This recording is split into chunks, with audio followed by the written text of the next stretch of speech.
E eu chamo de volta aqui para a tela a nossa equipe que está sempre de olho na política brasileira. Isabel Mega volta conosco aqui. Isabel, a gente interrompeu um pouquinho as informações sobre o julgamento do ex-presidente para trazer esse breaking news, mas retomo o assunto com você, porque existe uma expectativa para poder manter o ex-presidente em prisão domiciliar. Essa mesma prisão domiciliar que ele já vem cumprindo há alguns meses, né? Há mais de 100 dias. Um bom dia para você, uma ótima sexta. Oi, Estevão. Ótima sexta para você. Bom dia, especialmente para quem está do outro lado da tela acompanhando a gente em mais um novo dia. Estevão, existe essa expectativa de aliados, mas também do governo aqui do Distrito Federal.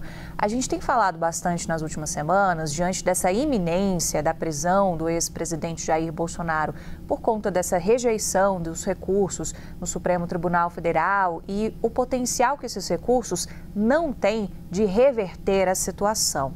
Essa prisão teria algumas possibilidades. Uma delas, por exemplo, no complexo penitenciário da Papuda. Então, tem toda uma gestão que está olhando também para o fator governo do Distrito Federal em relação a isso.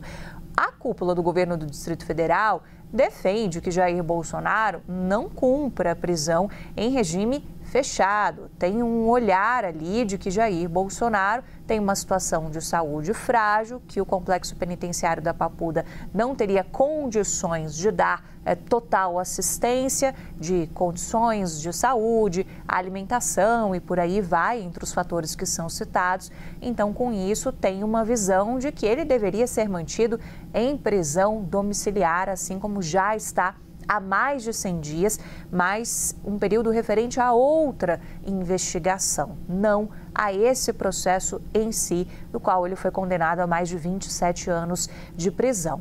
Então, a vice-governadora, por exemplo, do Distrito Federal, Celina Leão, conversou com a gente durante a semana e comentou que o GDF tenta fazer, de alguma maneira, uma espécie de gestão informal junto ao Supremo Tribunal Federal, ao ministro Alexandre de Moraes, para perpassar esse ponto de vista sobre as condições.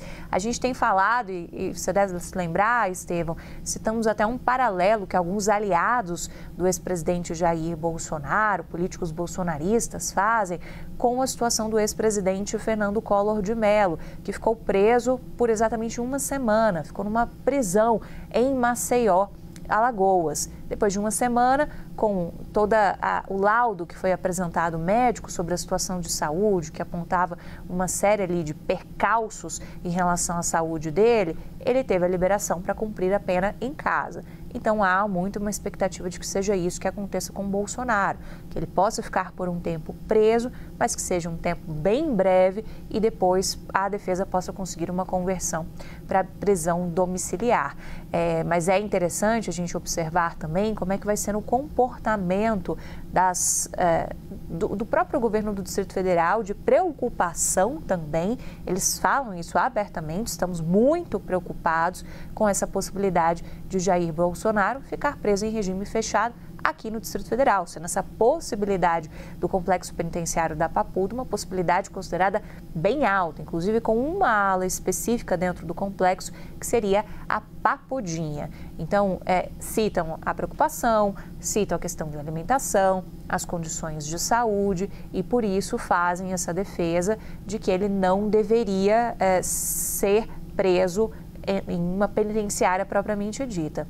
E aí, Estevão, um outro ponto que eles mencionam, né, é que a gestão da execução da pena não está cabendo nesse momento a nenhuma interferência da vara de execuções penais. Isso está vindo do gabinete do ministro Alexandre de Moraes, que tende a tomar as decisões até o último ponto, porque se trata de uma situação de um ex-presidente, uma situação muito grave, então o GDF não tem tanto poder de interferência assim em relação àquilo que o Supremo Tribunal Federal decidir.